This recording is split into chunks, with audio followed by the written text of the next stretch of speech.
Welcome to the EngagementFit DRIVE podcast. We're so happy to have you join us. And together with Tracy, Andrew, and Claire, let's make bringing your drives to life practical and fun. In our Drives and Action episodes, we'll share stories of drives at play in everyday scenarios, so you can relate and gain deeper understanding of your drives. In our Driving Impact episodes, we'll sit down with incredible guests who are using the DRIVE framework and tools to create meaningful impact, both professionally and personally. Whether you're here to better understand yourself, your team, or simply curious about living a thriving and inspired life, you're in the right place. So let's dive in.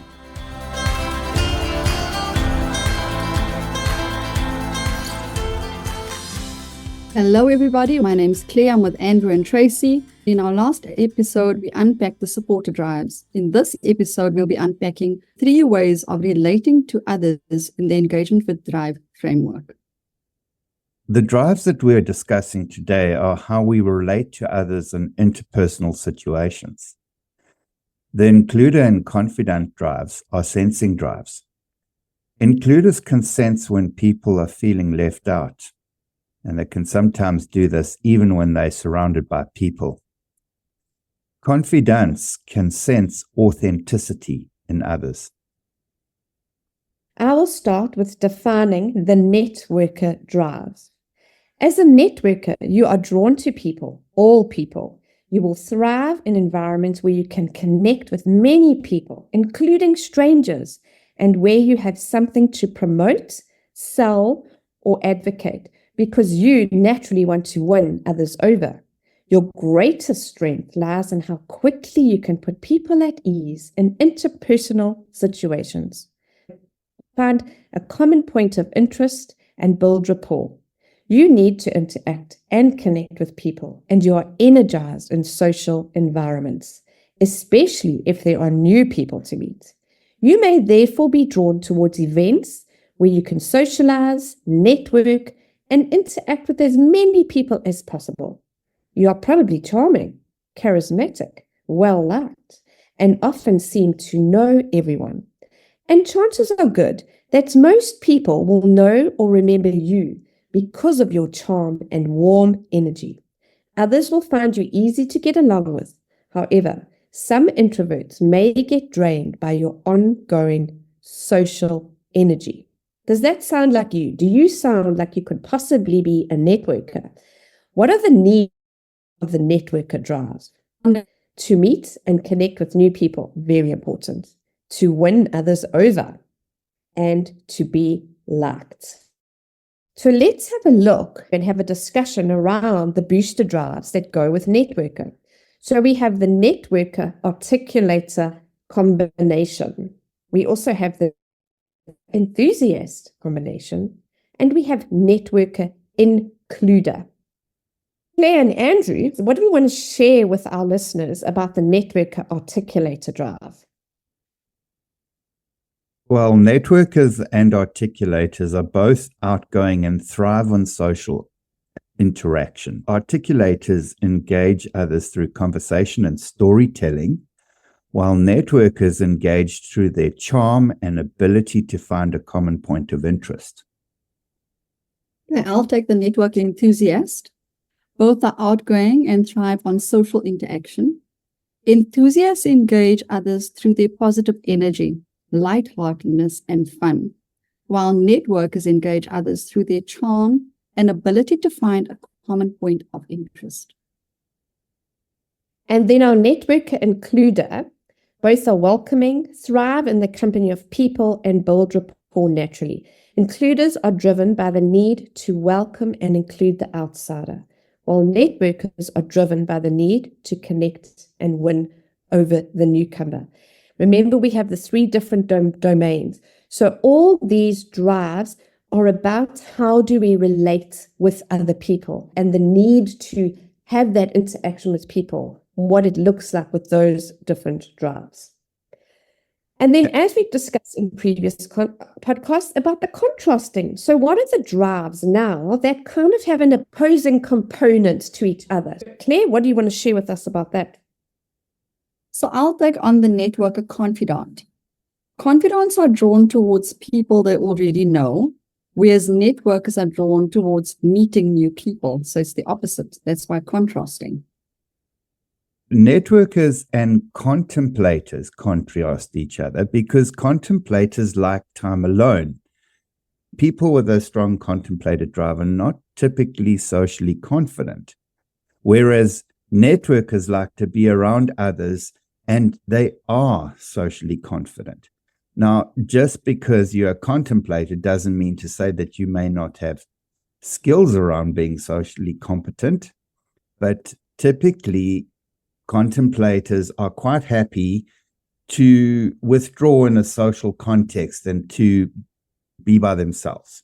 Beautiful. So we've gone through the boosters and the contrasting drives, and then amongst the three of us, are any of us strong networker, articulator, or enthusiast, or includer, or contemplator, or confidant?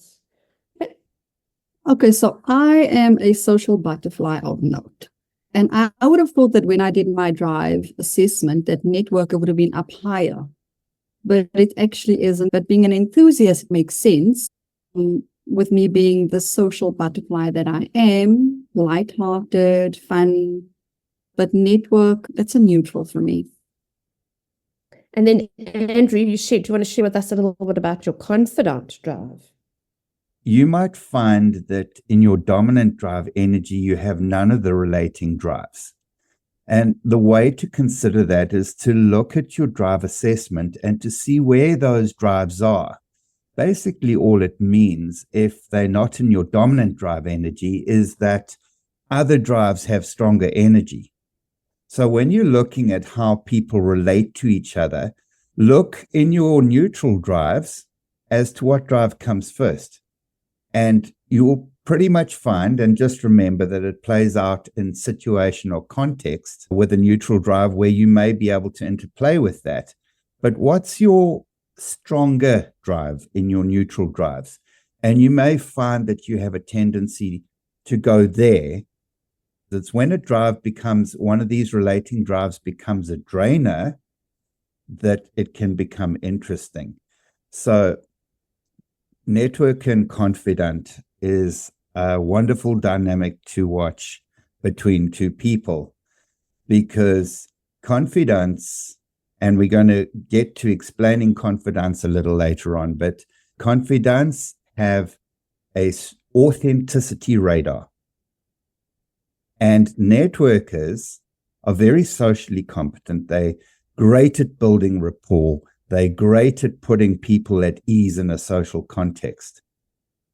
But very often, the strong need of the networker drive is to win people over, whether that's in something that they want to win you over with, something they want to sell to you, or that sort of thing. So typically, networkers have an agenda. Now, the interesting dynamic to watch is confidant with that authenticity radar, because confidants can sense when a network is coming to them with some sort of agenda. Networkers have a strong need to be liked. And confidants are quite exclusive about who they allow into their relational network. A networker may perceive that the confidant's not as open, or that they're not being able to win the confidant over as easily as they anticipated. The dynamic that's quite interesting is to see, okay, that didn't work, let me try this side. No, that didn't work, let me try this side. Networkers will do that to a point, and then they'll think, okay, this is too much hard work, let's go to the next person. That's typically where networker and confidant can be an interesting dynamic. And then I'll just share, I was coaching somebody the other day that had confidant networker their top 9 drives. So this can also happen. It doesn't mean just because they contrast that it's going to be a drainer for you. You can have the contrast in your top 9. And it was quite interesting because her number 1 drive actually was Confidant. For her, authenticity is everything. But because she's also got networkers, so it's very situational for her, right? If she's going into a new place and meeting new people, she feels at ease, meeting new people, building rapport. But as soon as she starts detecting that person is not being authentic and genuine, that Confidant radar kicks in. So it was quite interesting talking to her about the situation. Who does she want to spend her time with? Because as Andrew said, one's an inclusive drive, one's an exclusive drive. So you can have them in your top 9 drives. And it's very possible to have all 3 of these relating drives as dominant too. But what you will tend to notice is which is the stronger drive energy and what's your natural tendency.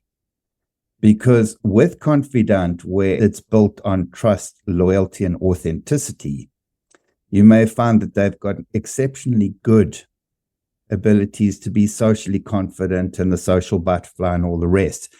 But in terms of inviting them into your relationship and your relational space, that's going to be driven by trust, loyalty, and authenticity. The values, definitely. So for me, I've got Confidant, and it's a little higher up in terms of if I needed to measure anything. And like I said, because I'm an enthusiast and because I do enjoy people and I'm a social butterfly, I do keep my circle, my inner circle, very small, with the Confidant being that high. So it's not in my dominant, it is a neutral, but it's not, yeah. So I totally get what you're saying. So Claire's going to now take us through the included drive. And I am going to enjoy doing this one as well, because like I said, I am a bit of a social person, but when it comes to including, I'm a little bit more exclusive. As an includer, you're drawn to people with a strong need to include everyone. You probably have a strong sense when someone is excluded and then make an effort to draw them in and include them. Therefore, you probably tend to support the underdog or those who are marginalized. For you, there's always room for more at the table. You may also have a very strong need to be included yourself and hate exclusivity. You are probably relied on to make sure everyone feels welcome and taken care of and gets involved.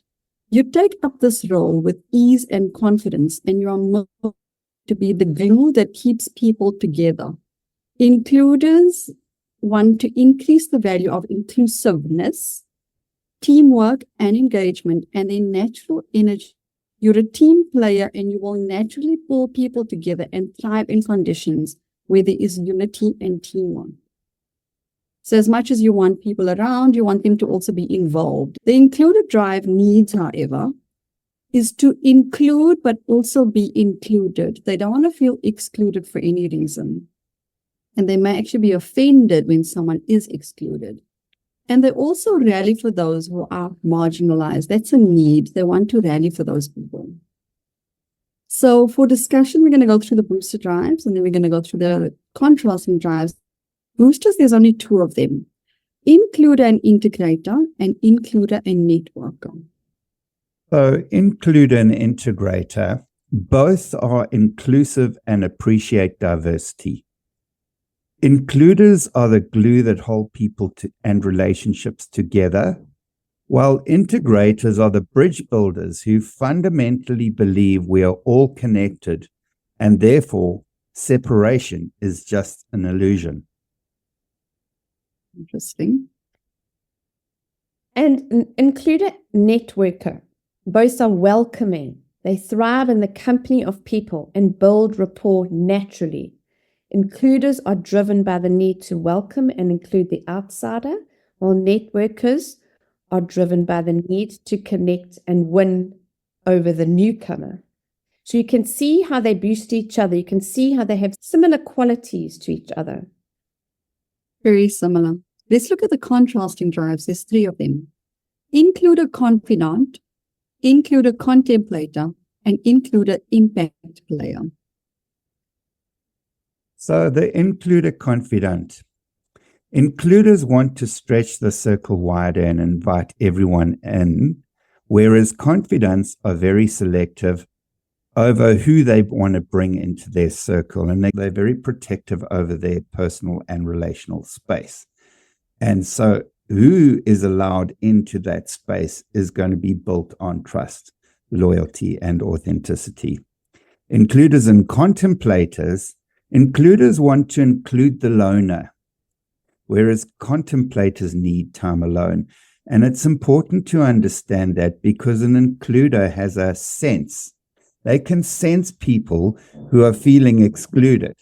But sometimes for a contemplator, they're very happy being on their own. And an includer will see them and think, shame, we need to include them. And it's the last thing that the contemplator wants. Just leave me alone. I'm fine. Thank you. Yeah, I'll take on the last one, include an impact player. And I think this is where it contrasts a lot for me, or makes a lot more sense to me, is because impact player is my dominant drive. And includers want to slow the bus down and ensure no one is left behind. Whereas impact players only want those who will make an impact on the bus. So they only want to include the people that's going to help making an impact, whereas includers like, no, everybody needs to join. And feeding on from what Claire's just said, it's important to realize that inclusion is such a part of your nature that you will include without any prejudice if it's not managed well. And ironically, you will have a prejudice towards exclusivity or exclusion. Sometimes your need to include can override your social and emotional intelligence in a situation or relationship. And it's important to understand that inclusion is not always a good thing by default. There are situations where sometimes including people can actually have a detrimental effect on the team that you're working with. And again, like we've mentioned with the contrast, there may be people with different drive types that need time alone or that don't need to be part of every single thing that happens. Impact player, include me when I can make a difference. And that's important to remember as an includer. And part of managing the includer drive well is to understand that your need to include needs to be managed well so that you don't cross boundaries of other people. I think it's also important to just note that accepted exclusion is not synonymous with rejection. Also accept the fact that as an includer, you may well include someone and then be excluded by that same person, and it's not necessarily done with a negative intention in mind. Great. Andrew, are you going to take us through the Confidant drive now? Right. Oh. I will now define the Confidant drive. As a confidant, you may be more introverted, but tend to get along with everyone. You may not have a lot of people you classify as friends because you tend to protect your personal and intimate space. However, the friendships you have will tend to be very close and very deep.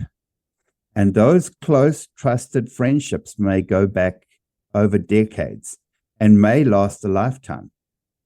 You may have several levels of friendships where the inner circle may contain only 2 or 3 extremely close friends. While you may have good relationships with those with whom you work, you may still like to make a distinction between these relationships and your personal friendships. You may tend to be drawn towards people you already know and relate well with, rather than having to meet someone new and make small talk. Others will tend to trust you quickly. Yet you may take time to trust others because for you, trust is hard-earned, and you probably have high expectations of trust and loyalty from others. If trust is broken in any way, you will probably take it very hard, and may find it difficult to continue the relationship as it was. You may even cut off that relationship completely. You may be very loyal, supporting the same suppliers, brands, or stores, and having the places and spaces you trust within your immediate proximity. Confidants live by trust and loyalty. Authenticity is likely to be a strong value for you, and you may quickly sense when people are not being authentic, thus preferring to avoid them. You will tend to thrive in conditions where there is trust and loyalty and where you can relate to people or places as yours. Confidant's drive needs are authenticity, as we have spoken about, transparent and loyal relationships, trust, and familiar places and faces. One thing that I can definitely relate to is that aspect that the trust component is not just restricted to relationships. I have brands that I trust, and it takes time to build that trust. But boy, if those suppliers break my trust, that's it, game over. Okay, so I will talk a little bit about that as well, because the booster drives here is Confidant and Guardian. And I've got a very strong Guardian. It's in my dominant as well. Confidants are drawn to people they know and trust, and with whom they can authentically connect. Whereas Guardians are drawn to people with whom they share common values and beliefs. So yeah, it boosts it, it makes it even stronger. I definitely can relate to that as well. Those two drives. And the other concept of that is also just in a social context, I'm not the social butterfly like Claire. So in a social context, it might take me a while to warm up, but with enough time and with people that I get to know and I've built a little bit of rapport with, I can be very animated and be more of myself in those situations, but it definitely takes time to warm up a bit.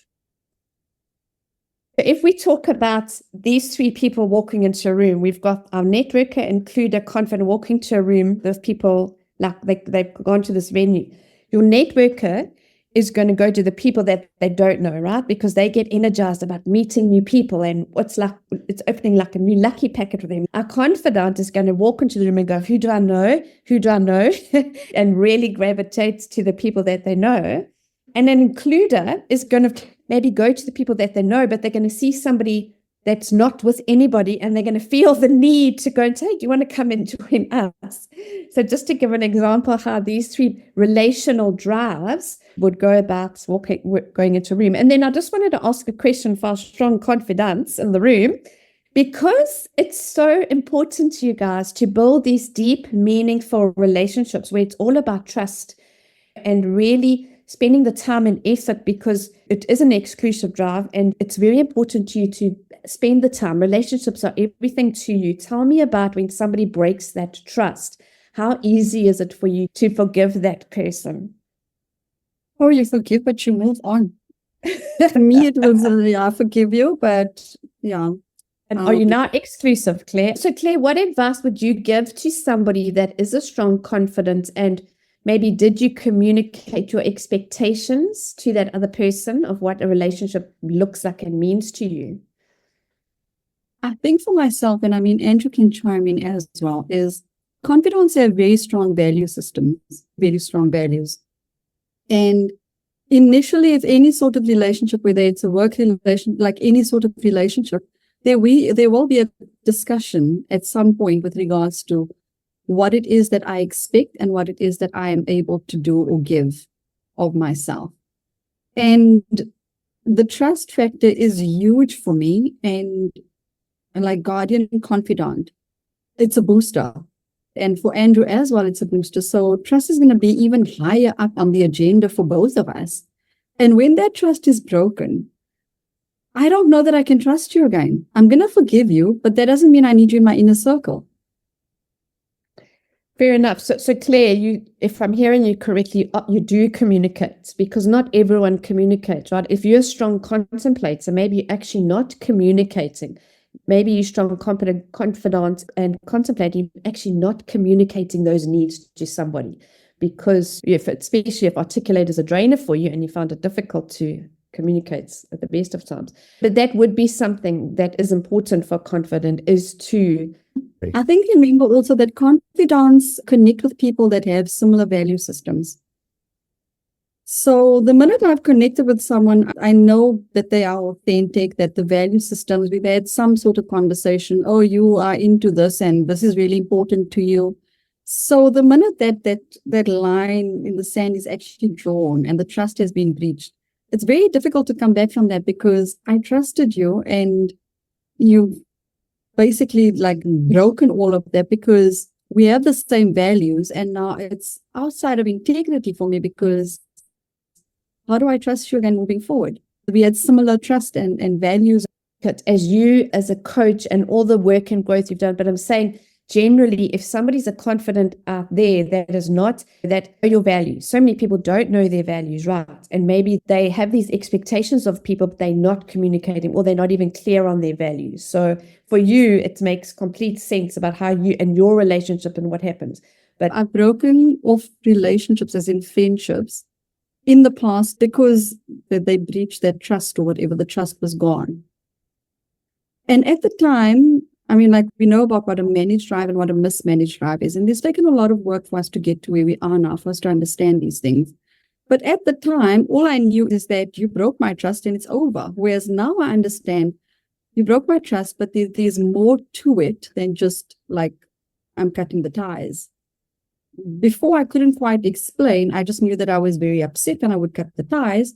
Whereas now I don't get as upset, but I do know that I do need to break the ties, because now security has been breached. I think that the points that you're making are really good. And with my moderator drive, I have learned the value of clear expectations. And this is a huge thing with Confidant and moderator as well. That clarity on expectation really does go a long way in communicating things up front so that people know where they stand. And I think that's an important thing to consider as individuals, is that we do that. What Tracy mentioned earlier is a real thing, where you might assume that the other person should know what your values are or the things that are important to you. But we all know what happens when you assume things about others. You will typically come short there. And therefore, it's important to clarify from your own side what's going on. A confidant, when trust has been betrayed, will feel a natural tendency to walk away. But it is important to make sure that if you are going to do that, that you actually check with that person that there were no misunderstandings or miscommunication. Because otherwise, you can cut off a relationship that's been a valuable relationship for maybe years, or somebody that you really value, and you really don't want to go and cut off a relationship with somebody when you've invested that amount of time and effort. And certainly from my side, investing time, commitment, and investing in others does take a lot of energy. A client had mentioned at some stage that one of the aspects of their job that they found really challenging is that it's project-based. And every 2 to 3 years, they get a whole new team that comes on board. And as a dominant confidant, they find that incredibly challenging.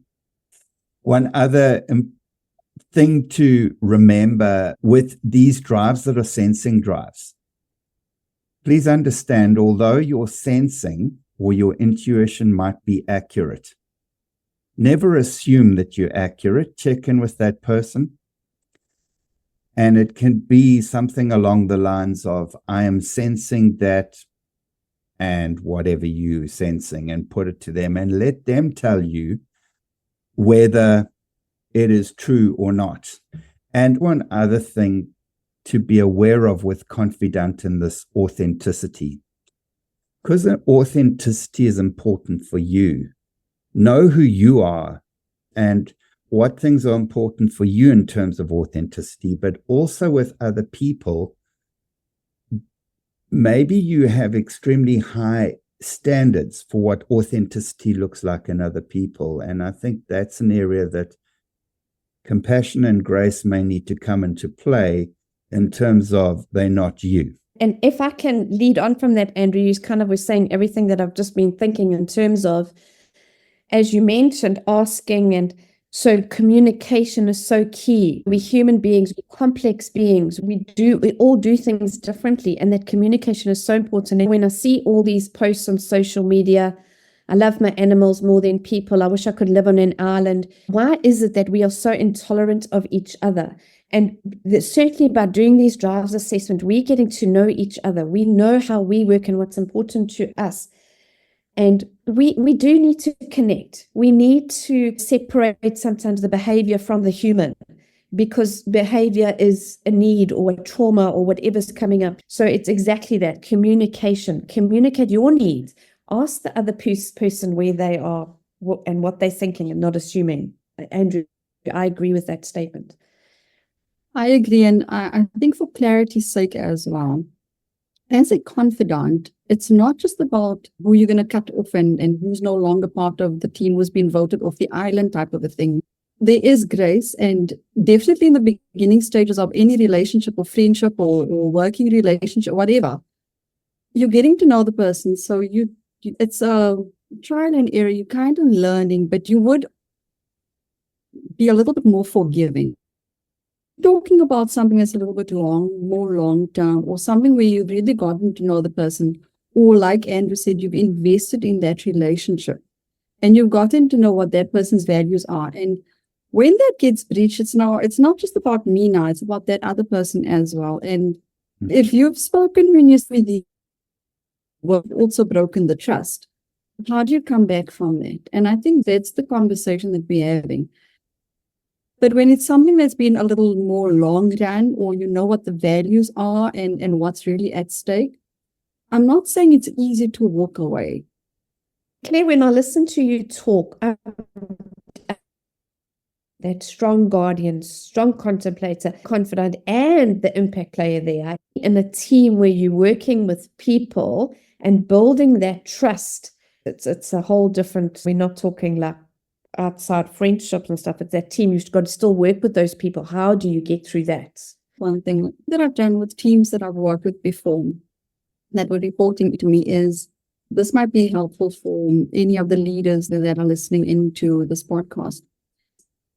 A bit of a values exercise, but then taking it a little further and doing a team charter. And a team charter says that in this team, we value trust. In this team, we value loyalty. In this team, we are forgiving, or we smile and we have fun. But everyone needs to include, they need to put something in, and everyone needs to agree on what that charter is. And when they've agreed what that charter is, it can be a couple of lines, it can be one line or whatever it is. I know a couple of years ago, they had these, it looked very kitsch, but it was something, people's kitchens, and it was sold at Mr. Price. And it says, in this house, we forgive. And in this house, we say we're sorry. And in this house, so a team chart is exactly the same, but it is for your team, and everybody gets a portion so they can include their value, what they think is really important, or what they think is not important. In this team, we do not tolerate X, Y, and Z. And everybody signs it off. And if you want, you can make it really nice, make it pretty, put it on the wall, in the board. There's just one final thing we need to clarify as well, is this point on forgiveness. And forgiving people, remember, is not for their benefit, it's for yours. And there will be times where a betrayal of trust is significant enough that you do need to walk away. So just need to put those 2 points across clearly as well. Yeah, and exactly what you said, Andrew. Forgiveness is definitely for us, because it can cause so many so many keeping us stuck, and we don't move on from it. And so it's definitely even for health benefits, forgiveness is so important. Do we have any other inputs, hosts, onto our relational drives that we've been discussing?